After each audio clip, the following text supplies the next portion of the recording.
Hi, everybody, and welcome to the latest Cyabra live session that we have for you today. Very excited to be welcoming you all. We're going to wait kind of another 60 to 90 seconds as we wait for attendees to join us from around the world. But in the meantime, you can let us know where you're dialing in from, where you're joining us from. That would be great. There is the ability in the Q&A to add your questions, but also leave your comments. It would be great to hear where you're joining us from today.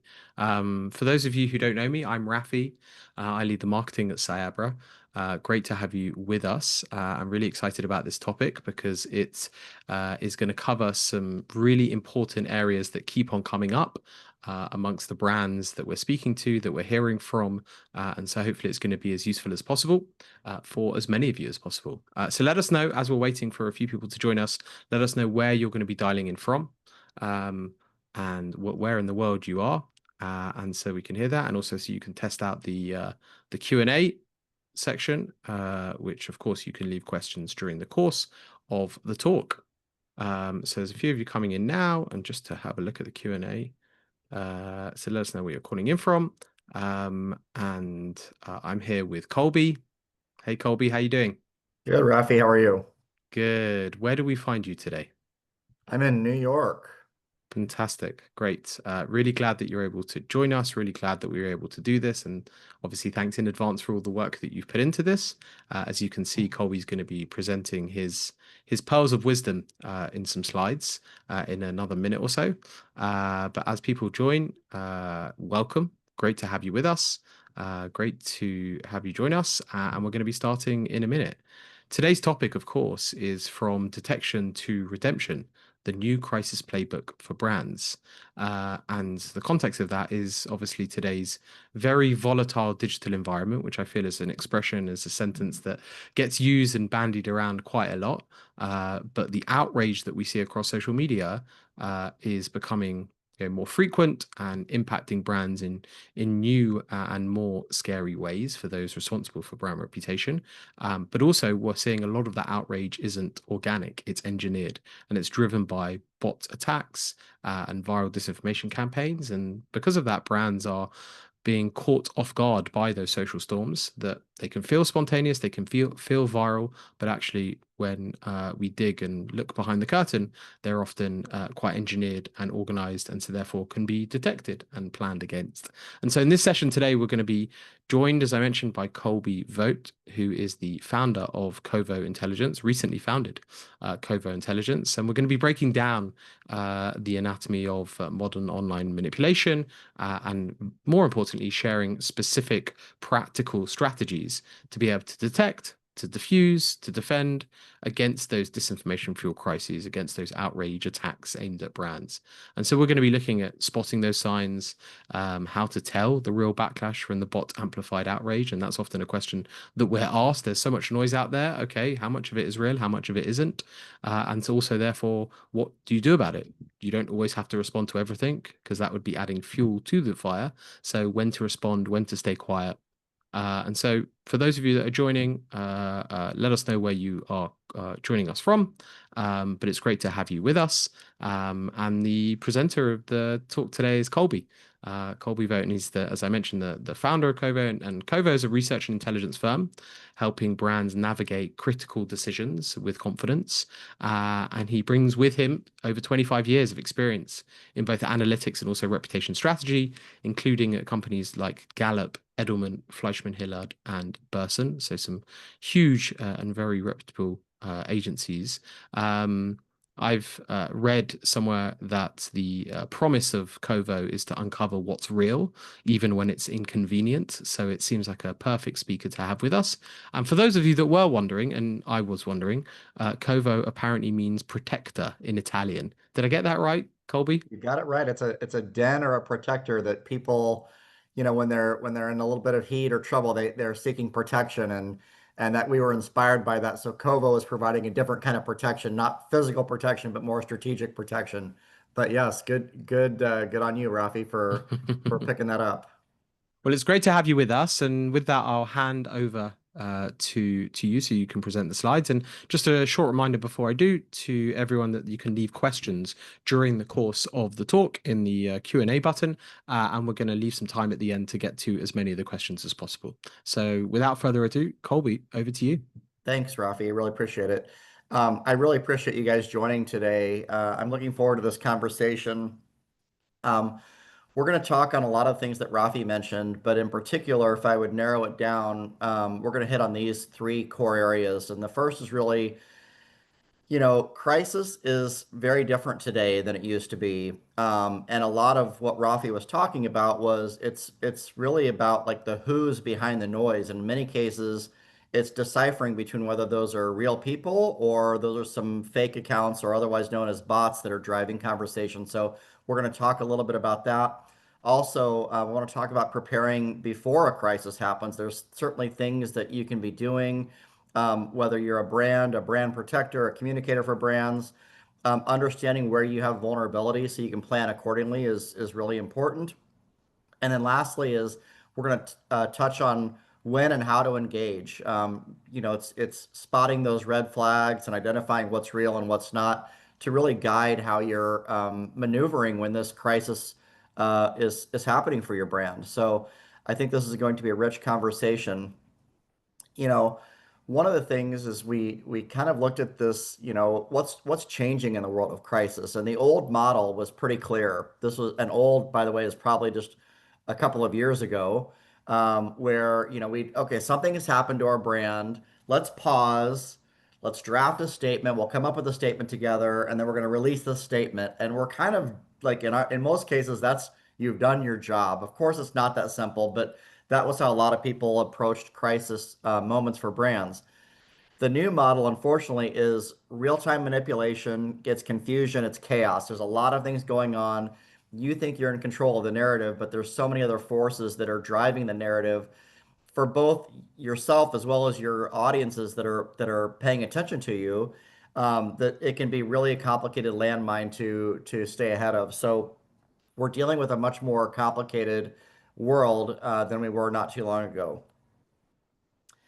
So, obviously every brand fears having this backlash, but I think what's important here, and we've touched on this obviously, but what if the backlash isn't even real? What if there aren't real people behind it? What if it's completely orchestrated by some bad actors and, they want to unleash an entire conversation that's bot driven to attack your brand? This is the reality that brand leaders have to live in today, is that we have to be aware, is this real or is this not real with what's happening? And that's obviously going to play a big factor in how you respond to it.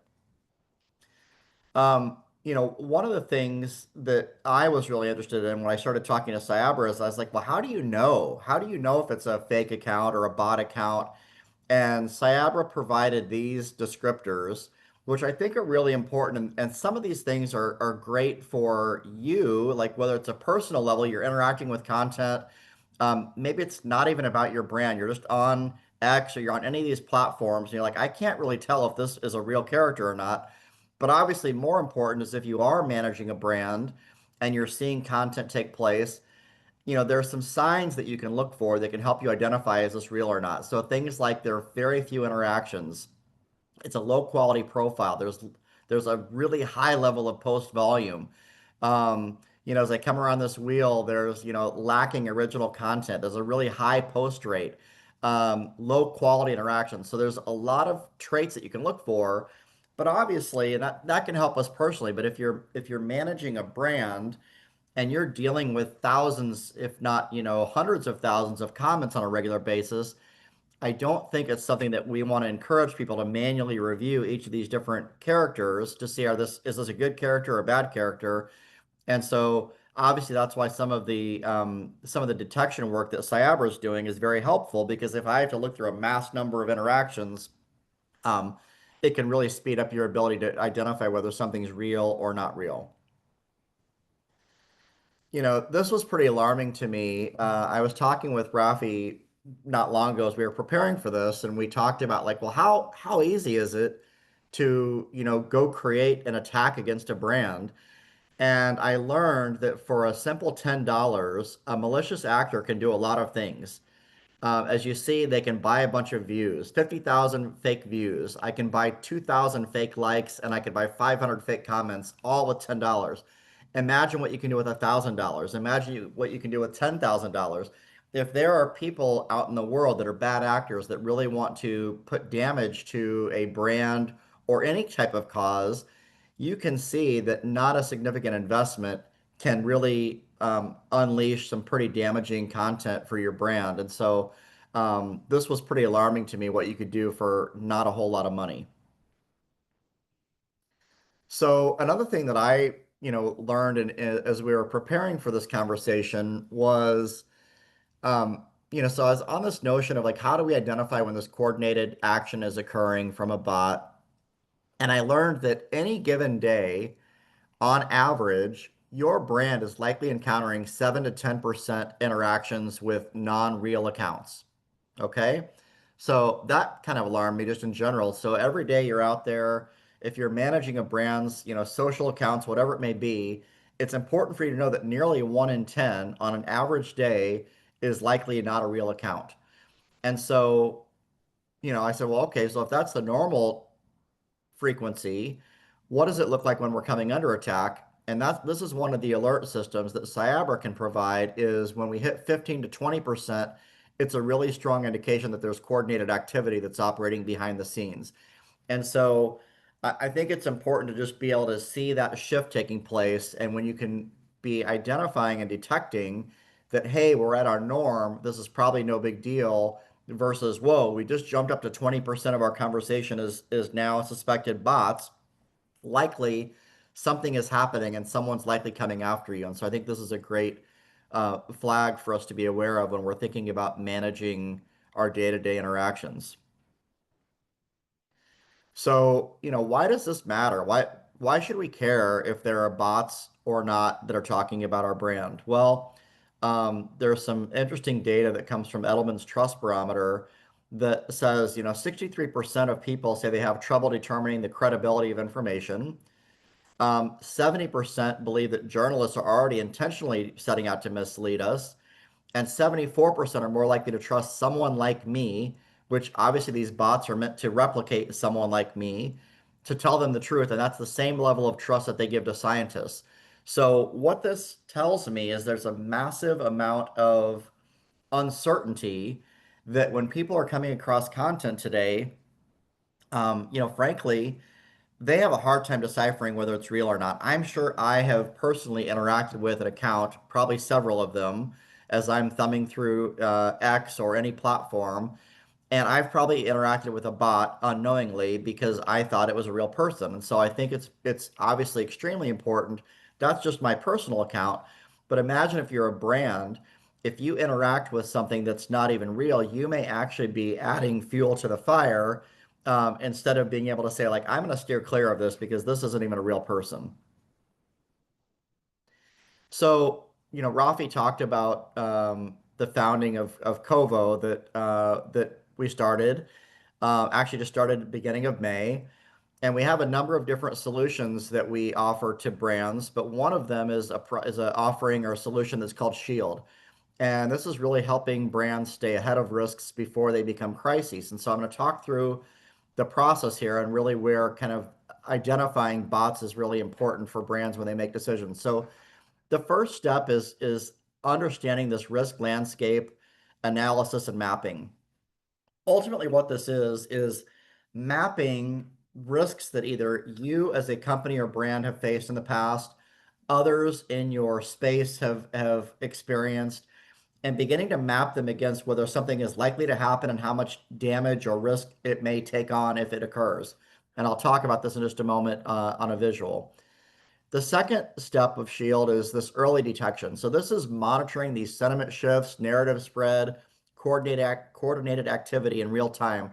So, for all intents and purposes, this is probably social media and traditional media monitoring where we're seeing there's been a shift here and we should flag it at this point. Now we move into risk assessment. This is, what I'm calling separating signal from noise. And this is based on things like credibility, momentum, and business impact. This is also where Cyabra's software would really come into play because I need to understand at this risk assessment phase, again, are we reaching that 20%, 15 to 20% bot detection that's involved in this conversation? Or do we think this is primarily real people? And so this risk assessment is obviously where we start to make some decisions of go, no go. What are we going to do next? So if we assume, hey, we think we're onto something real, there's a real issue happening, something that one of our executives has done, a product that's not operating as expected to, whatever it may be, we say, okay, we want to start to think about framing a response. And we highly recommend in those situations this audience pulse testing. And this is number one, sometimes we have to go out and gauge how people are perceiving the issue. Do you believe it to be true? Have you even heard of it? Does it change how you feel about the brand that's at the issue? And then sometimes more importantly is testing some messages. If this brand responded in such a way, how would you respond to that? And there are some things that we want to understand whether, potentially that's inflaming their reaction to you as a brand or whether it actually builds more credibility and trust in your brand. And then, at the conclusion is a response strategy. And this is really delivering things like message maps, response plans, live advisory, whether there's a war room setting, but really helps you manage those high stake moments. So at the outcome of this whole process, you'd be armed with intelligence to begin to respond or understand whether to respond. So I talked a little bit about the risk assessment mapping, and that's this map that you see on the left. It's kind of a heat map. And this is something that you should be doing at the begin, like now, when you're thinking about like, how do I plan on monitoring different risk topics so I can stay ahead of it?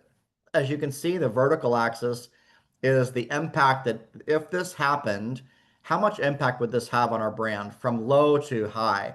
So, high is obviously this is going to have an impact on our stock price. This is going to have an impact on our sales, all those types of things that can have a really high impact on our brand. And then the horizontal axis is the likelihood of this thing happening. Remote, this is not likely to happen, but we'll keep our eye on it. This is possible, all the way to this is probable. As you can imagine, when topics reach this kind of upper right quadrant, these are things that, hey, guess what? This is high impact and high possibility or probability of this occurring. Those types of issues you should be monitoring on a regular basis. You should have alerts set up. If you see any type of movement of a regular conversation, you want to be able to be tracking this and potentially escalating and responding when there's movement there. Obviously, there's different levels of response based on where your different issues would be mapped on this mapping grid. The image to the right is what an intelligence report might look like. That, hey, we've detected something and we want to be keeping our eyes on it. This would be allowing us to track, hey, there's been a spike, there's a secondary spike. Again, this signal versus noise allows us to say, hey, this actually has some real amplification, some real potential. And then lastly is the ability to look at it from audience perspective. This example is looking at audiences by age generation, but also looking at executives. So you can begin to see like which of the audiences are more impacted. Both of these forms of intelligence are really important, not only in advance, but also when you're in the midst of going through a crisis and making sure that you're getting the intelligence that you need to respond accordingly. And can I ask Colby, if you don't Yeah, mind me stepping in, yeah, um, hop in. the steps that you outlined before, it Yes, included audience pulse testing, which I think yes, is something that I haven't come across, I'm not so familiar with. And so, is the audience pulse testing in this section on the right where you have concern, and the yeah. concern is broken down according to different audiences? Is that where the pulse testing kind of kicks in, where you're able to gather that data? Yeah, so there's a couple of things. Great question, Rafi.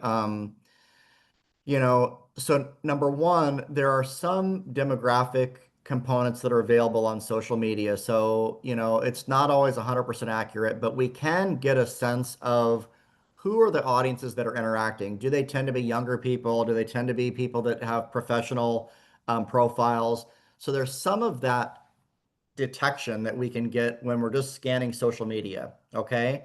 But yes, the pulse testing is where we really can hone in on like how are different audiences going to respond to different messages, um, which ones are more alarmed by this issue that may be happening to your brand, which ones are less likely to respond to certain messages. So that does happen during the audience pulsing, and I think it's really important. Again, I'm going to go through a little bit of a decision tree in a moment, but there comes a point when you're going to say, like, we need to do this. We need to talk to real people and understand how they're responding and how they would react to something that we may put out. But that really is going to happen after we've determined, like, hey, this is one of these issues that's on this upper part of our grid on the left. Mm, There's some impact that's going to happen to our brand. And so, where something is I like to talk about moments that matter at Covo. If we've hit that threshold, this is a moment that matters. I highly recommend doing this audience pulse testing so we can get some of that concern that you're seeing on the bottom part of that Shield report. amazing. But great question. Okay, so, you know, practical matters. My brand is under attack. What the heck do I do? There's typically, and I'm sure there's countless others, but there tends to be kind of three buckets of how you would potentially respond. The first is, stay quiet. Let's let time pass. There's a lot of big brands in the world that do this often because they know that the world moves quickly and staying quiet in many cases is the right plan. The second is I need to clarify some misinformation that's out there and potentially redirect. And the third is engaging deliberately, which is like, hey, we've got a real issue. I'm not course correcting. I'm not telling you what you said was wrong, but I'm going to talk about the steps that we're taking as a brand or company to address them. What I'm going to show here is a little bit of a decision tree. This is going to be a little bit simplified. I think anyone who's on this call that has dealt with crisis knows there's a lot of complexities, a lot of twists and turns that take place. But I think this can give you a general sense of like, how do we determine when to do some of these different actions? So in this decision tree, we start with the first question that says, where in that risk assessment map, where is this topic hitting? If we find that it's in this upper half, which again, those are things that will have pretty high impact on our brand and our business, we're going to proceed to the next question. If it's on the lower half, like, hey, this doesn't have a whole lot of impact, maybe it's not something that's alarming, we're going to hold and monitor. So it doesn't mean we let it drop. Of course, we want to keep monitoring because if we see that something's picking up more momentum, it may move to the left where we say, hey, this is starting to have impact on our brand. But let's assume we've identified a risk issue that is meeting our upper half of our grid, and we say, okay, well, what's the next thing we need to address? Well, is the threat real or being artificially amplified? Again, knowing that if it's amplified, hey, these are bots that are coming after us. Again, I'm going to probably recommend for the most part, let's hold and monitor because I got to figure out like who this bad actor is or these people that are potentially coming after our brand and what their motive is and why they're coming after us. Alternatively, if we say, you know what, these are real people that are interacting with our brand, and we've got to think about like how we're going to respond to that. So here we proceed to the next question, which is now, okay, so it's real, but is it gaining traction within our core audience? So who are the people that are interacting with this and who are the people that are really talking about it? Again, decision tree, yes, this is our core audience. We really care about these people, or no, again, these are not people that are really in our audience. These are some third party people that, frankly, they make a lot of noise about us. But again, we're going to hold and monitor to see if it creeps into our core audience. But if yes, this is actually very relevant to our audience that we care about, then we move down the tree and we say, okay, well, great. Is there a clear factual error or misinformation? Is there something that's just about this attack that's just factually incorrect? If yes, here's where we, consider, maybe there's light touch correction or redirect where we say, hey, this is actually not true. If no, obviously we see, proceed carefully because now we're going to consider responding to this issue because this is affecting our audience. It's a real thing, and it's within, our core audience that matters to us. So now this is probably where we would move into this audience pulsing that we were talking about. And this is where we want to understand, will a response actually escalate the issue or will it help to clarify our values? And this, as you can see on the right, is where we would use audience analysis, message testing, scenario planning to say, like, let's be really careful about this. I've seen many cases where brands get involved and they may have amplified something that they'd have been better off not getting involved in at all. And so again, if we find that our response is going to escalate the matter and not help our brand, I probably would recommend, again, let's stay quiet here. We don't have anything that we can put out in the world that's going to change things. But if our statements can actually come out of this and build some trust, again, this is where we respond with purpose. And I think there's a line that you're going to see in many cases, which is, show, don't tell. Of course, we have to communicate what we're doing. That's where this discourse is taking place. But more importantly is, before you go and tell, you got to make sure that you actually have, where the rubber meets the road and you're actually living up to what your promise and your statement is. And so, again, a really simplified decision tree that for many counselors that are on this call may be like, well, it's not always quite that simple.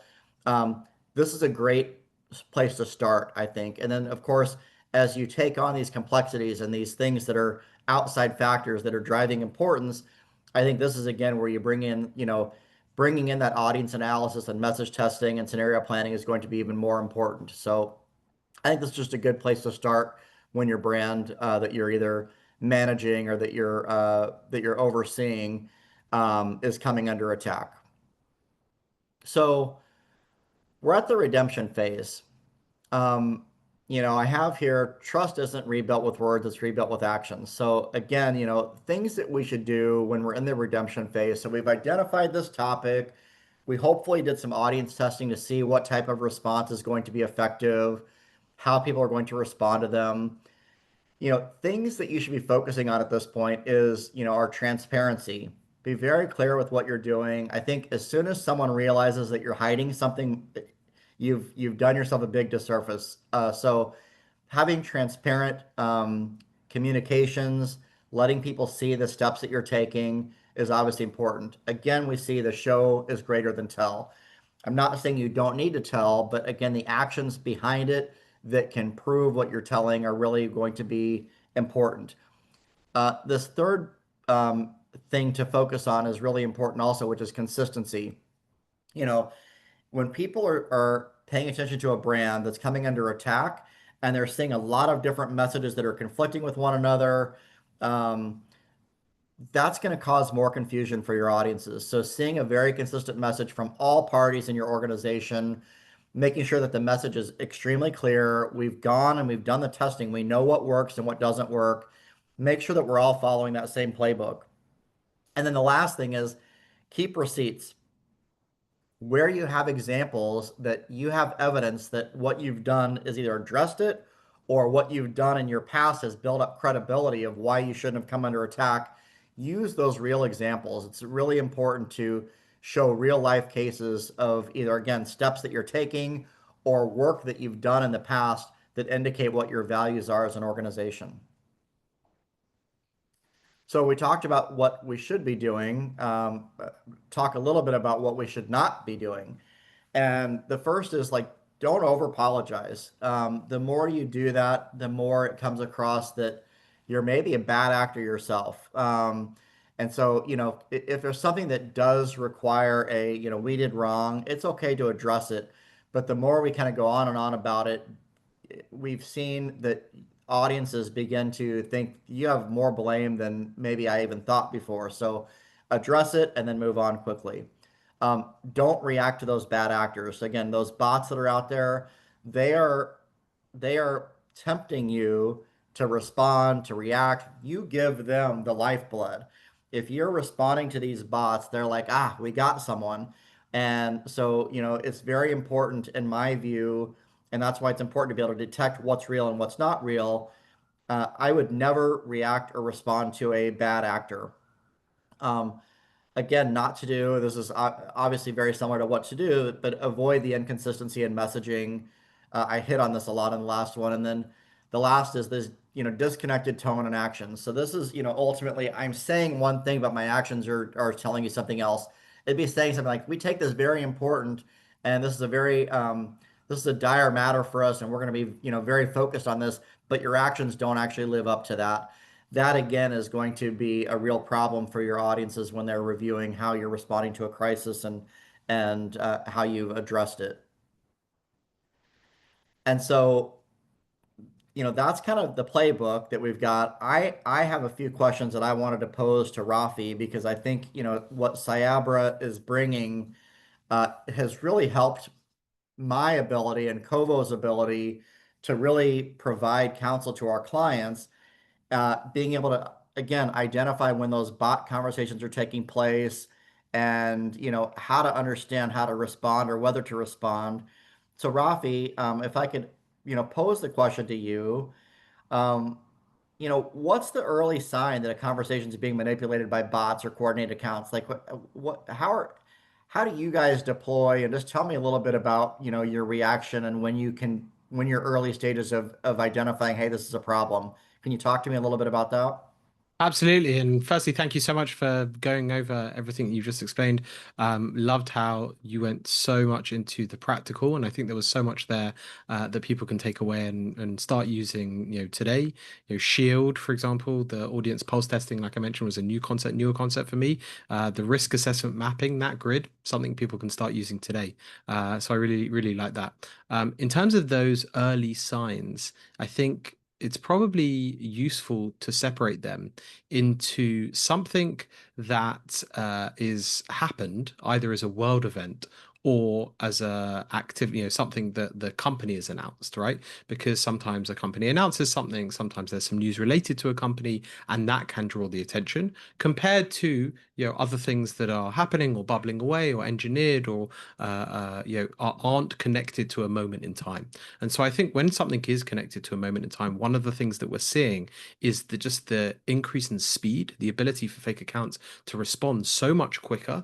The fake accounts are created, they're ready to go, armed and ready, and they are jumping on things within minutes. So I think having that ability to monitor and seeing, okay, are we seeing a sudden spike? And if it's within minutes, it can still be those fake accounts that are involved, or partially some of those fake accounts that are involved in the conversation.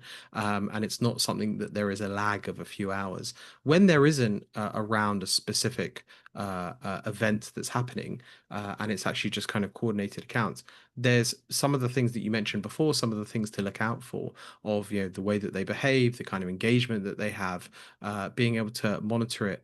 What we often find with many of the brands that we're speaking to is they have this gut feeling of what they're seeing. They're seeing something, what they're seeing doesn't kind of feel right. They might not Mhm. be able to put numbers to it, they might not be able to put, but the brands themselves know these issues. Most of the issues that they are tracking that are important to them as a company and as an industry, and they know those issues, and then they also able to kind of get that spidey sense, get that sense of it. But to be able to see that, one thing that's really important is the distinction, though, in terms of the detection and the manipulation that might be taking place, is the distinction between lots of different fake accounts that might be operating in isolation compared to those that might be coordinated or acting as a network. If there is signs of coordination, because those accounts are sharing, are following each other, or they're sharing content, or maybe that they were created in similar times, any of those indications that there is coordination, i.e., that there is a single kind of individual entity behind it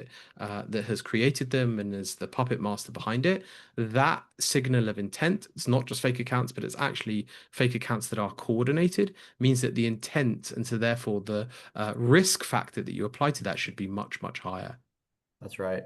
That's great. Hey, one other question, Rafi, that I get a lot, and I think I've got, my response to it. But, the question that I get is like, how sophisticated are these bot networks these days?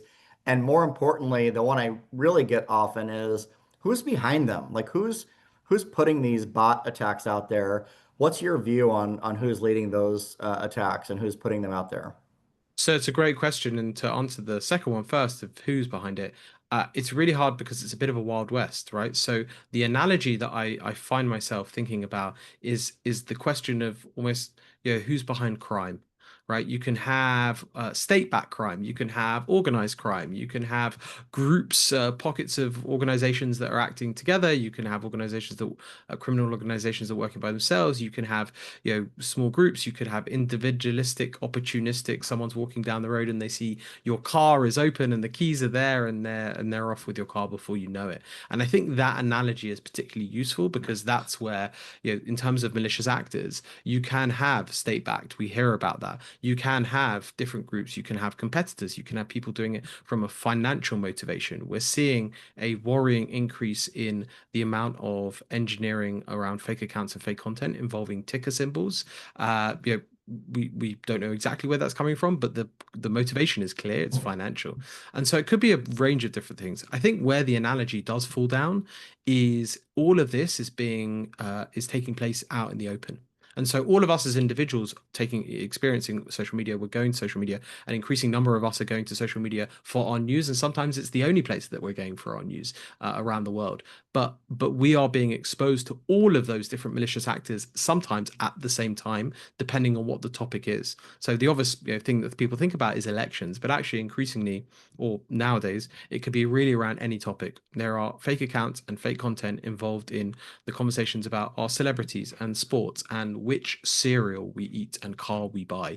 It sounds incredible to hear that, but it's definitely what we're seeing, and that's why it's impacting brands more and more. In terms of the technologies that's behind it, we're seeing the barrier massively decrease, and the ability to use AI tools by malicious actors is far ahead of even what non-malicious actors are doing. We see some amazing things being done with AI, and we're certainly not an advocate against it. That horse has bolted, and some amazing things are being on a daily basis are coming out using this technology. But malicious actors are far and ahead of most people in terms of the space, and not just the obvious ones or the famous ones of deep fakes and video content, but it's Yeah. actually the creation of fake accounts. It's the personalities being given. It's the automation that's happening behind it. It's the way fake accounts can now speak to each other. And of course, the one that I mentioned earlier is the speed, the way that accounts can be primed. If there's certain words or certain issues, within minutes they can jump on these topics and become quite effective. Because if there is a big global event, that's where in those first few minutes and first hours that people are going to social media to get their news. Yeah. Crazy. I think, as you said, Wild Wild West is mildly putting it for sure. I know we're at a place where we want to probably see if there are other questions that came in during the session or before session. So I don't have access to them, but maybe you want to address them. Yeah, absolutely. So everyone, it's not too late to add your questions. But I think, and to be honest, some of the questions that we had ahead of time that were submitted have been answered, because you've gone through all of this information in a very practical way. I think one of the questions that came in is the in terms of that decision tree. It's amazing to be able to map it out and do a step by step. I think sometimes the one of the questions we had was about the threshold that people give to making a decision.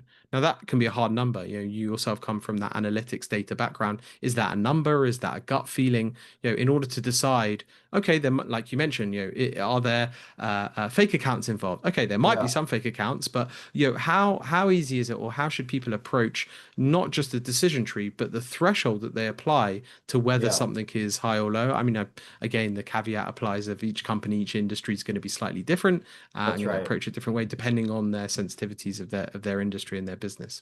Yeah. So I think it's a great question, and I'm not going to, use the it depends answer because I know that, but it does depend. But what I'll give you is, I believe, and it's a lot of why I founded Covo, is that data should inform your decisions. And so wherever we can take back data and see what a normal level is and see like I love to look at historical examples, like when we've had other issues that have happened to us, or maybe you're a new company, but we can look at other companies that have gone through issues. Like, how can we learn from other patterns of data in the past of when you should be making a go, no go decision?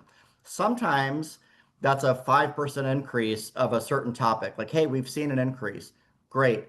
I won't have a hard and fast rule because to your point, by industry, there's different matters. Again, if you map out that risk assessment grid, and you say, hey, you know what? This is on this upper half. This has a lot of impact. You may say, you know what? This didn't reach our 5% increase or 10% or whatever it may be, but I'm concerned about this enough that I want to squash this now. So there are, it's my view on AI. I think AI is one of the most, fascinating developments, but I don't let AI make the decisions. AI is informing me through data and intelligence and allows me to process really quickly. And I know Cyabra is based on AI, which is fantastic. But at the end of the day, you've got to make some decisions based upon how much impact this is on your brand, how true is it to you. Again, taking that data, are these, fake characters? Are these bad actors? All those things come into play, but data is always at the foundation of what helps make those decisions. And if you don't have the data, again, you said the word gut, and my reaction when I hear that, I'm always like, no, no, no, we don't go by gut. But to some degree, there is a gut factor, but it's being informed by data. So like, I don't, I always talk to people that have like been in the industry or whatever for 30 years. Your gut is there for a reason because you've seen this over and over again. You should not like reject your gut, but make sure data is informing those gut decisions. And so, again, they will vary from sector to sector, from how big and advanced your company is versus if you're a startup. All those things are factors, but the data that informs those decisions is really important, and I would not guide those decisions without it. Okay, fascinating. We had another question from Masha. Hey, Masha, about what does message testing look like? So maybe you can unpack that a bit more. Yeah, so there's a couple of formats of that. In some cases, if I know how I want to address or respond to an issue, you may just be testing like tweaks of words and the order of how you deliver them. And you may ask people to, which one makes you feel better about this brand? There are also some pillars that are tested, message to message, things like, is this relevant to you? Is this believable? Does this have some form of, like, does this affect your emotions toward this brand? Does it impact your perception or your trust level of this brand? Is this message going to actually make a difference to you at the end of the day? So there are pillars that you can test that will say whether this potential message is going to make a difference or not. And we have thresholds of, what is good versus what's not so good. But again, in some cases where it's just, I know what I need to communicate, then you begin to start to just test the order of how it's phrased. And maybe, this has an emotional tone to it versus this is very professionally written. Those are some of the things that you can pick up on message testing. Um, but at the end of the day, I think again, I'm not, doubting counselors that are risk and crisis counselors that have done this for many years, but like being able to hear directly from your audience how they respond, and sometimes that 10% variance of this one's going to have a 70% improvement over this one's going to have a 60%. That may be a real big difference for you as a brand. And so having some of that finite data can be really important when you're making those decisions of what to go out with and what to, leave on the shelf. Amazing. Unfortunately, we that's all we have time for. I want to be respectful of everyone's time. And that we had some other questions being submitted. I'm so sorry that we weren't able to get through it. But Colby, thank you so much for joining us. Thank you so much for the work that you put in to prepare for today. And also more specifically, and I really can't emphasize this enough, how you really went through the specific practical strategies that people can start using today. And I don't think that should be discounted, and I don't think that should be underappreciated because I think there is a lack of that, of the kind of the tools that people can that you're arming with. And so I hope that people find that useful. Thank you everyone for joining. There is, as you turn off, as you disconnect, there's going to be a survey that's going to be shared with you. So it would be great. We love these sessions. We have plans to do many more. We want your feedback. I promise we really do. And also suggestions of other topics that you think would you would find useful. So please take a couple of minutes to fill out the survey. That would be great.